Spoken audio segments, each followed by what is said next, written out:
میں دنیا پہ آیا کیوں تھا؟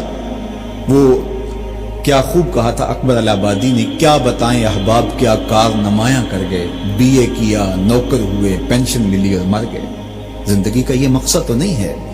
تو زندگی کسی کام کے لیے ہم اللہ کی معرفت حاصل کریں، اپنی زندگی کے مقصود اور مدعا کو سمجھیں کہ ہم کیوں تخلیق کیے گئے اور ہمیں فہم و فراست اور عقل و خرد سے کیوں نوازا گیا۔ تو وہ مقصد اگر ہم نے نہیں پایا تو اس موقع پہ ہمیں اپنا محاسبہ کر کے غور کرنا ہوگا اور اپنی زندگی کی راہوں کو درست کرنا ہوگا۔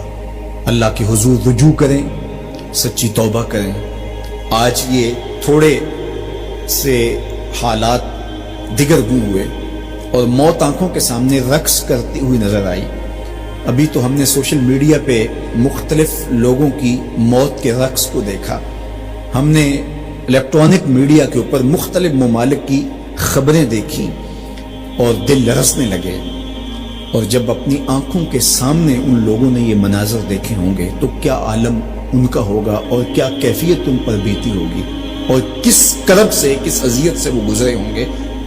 اور ہزاروں انسانوں میں سے کوئی ایک شخص آغوش موت میں اترا اور اس کی سسکیاں اور آخری لمحے اس کی تڑپ اور اس کی بے چینیاں اور اس کے خاندان کی محرومیاں اور ان کی آنکھوں سے برستے ہوئے آنسو دل لرزا دیتے ہیں۔ تو ذرا 2 لمحوں کے لیے تصور کر لیجئے کہ اربوں انسان ہیں، تو چند ہزار لوگ آغوش موت میں اترے تو ہمارا وجود لرزنے لگا۔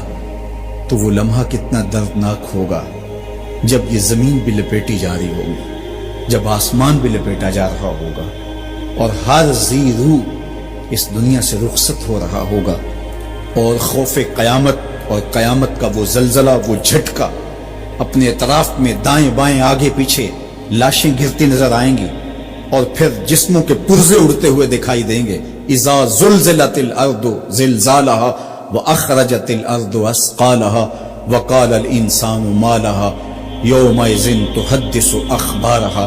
وہ داروگیر کے لمحے، وہ ایک خوفناک چنگھاڑ اور چیخ، وہ اتنا دردناک لمحہ ہوگا کہ ہول قیامت سے پیدا ہوتے ہوئے بچے کے بال سفید ہو جائیں گے۔ وہ اتنا دردناک لمحہ ہوگا۔ تو وہ لمحہ بھی آنے والا ہے اور ہم سب لوگ آغوش موت میں اترنے والے ہیں۔ اگر اس وبا سے میں اور آپ بچ کے نکل بھی جاتے ہیں تو کیا موت سے ہم بچ پائیں گے؟ تو یہ ہمارے لیے ایک جھنجھوڑنے کا لمحہ ہے، ہمیں تنبیہ کی جا رہی ہے، یہ تازیانہ عبرت ہے ہمارے لیے، اور ہم اپنی آخرت کی بہتری کے لیے کوشش کر لیں اور دیکھیں کہ یہ لمحات زندگی کے اور یہ گھڑیاں جو آج ہمیں میسر ہیں، ایک وقت آئے گا یہ بھی میسر نہیں ہوں گے، اور اگر آج ہم نے عبرت حاصل نہ کی تو پھر سوائے ہاتھ ملنے کے کچھ نہیں ہوگا۔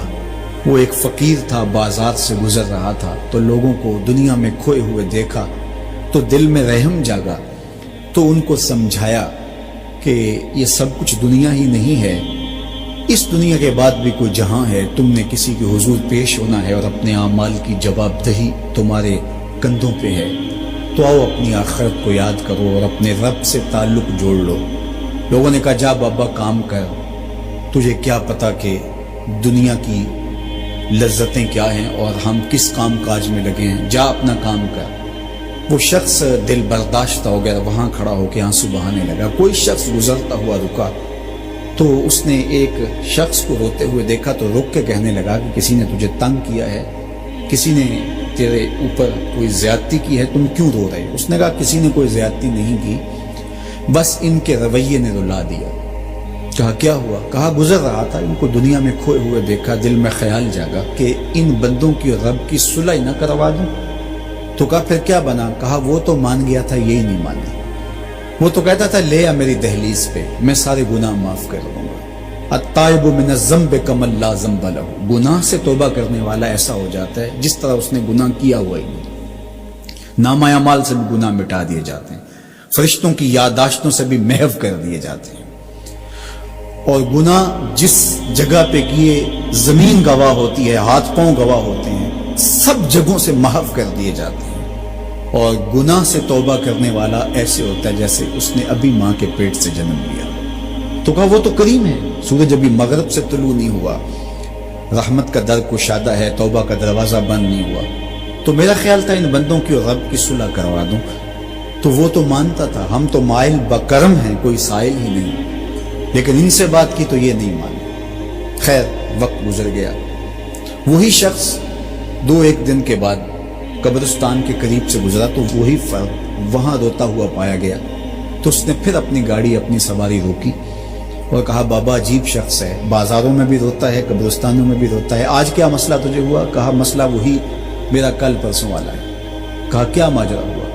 کہا بازار میں گیا تھا اور میرا خیال تھا کہ بندوں اور رب کی صلح کروا دوں، وہ تو مان گیا لیکن یہ نہیں مانے، مایوس ہو کے آج قبرستان والوں کے پاس آ گیا اور یہاں میرا خیال یہ ہوا ان کی اور اس کی صلح کروا دوں۔ تو بڑی دلچسپی سے پوچھا کہ آج کیا بنا؟ کہا آج یہ مان گئے وہ نہیں مانتا۔ تو قبل اس سے کہ ہم مانیں، یا لیتنی قدمت لحیاتی، ہائے میں نے یہ زندگی آخرت کے لیے آگے بھیج دی ہوتی، لیکن وقت بیت چکا۔ تو آج وقت ہے، وقت پر کافی ہے قطرہ بھی آب خوش ہنگام کا، جل گیا جب کھیت برسا می تو پھر کس کام۔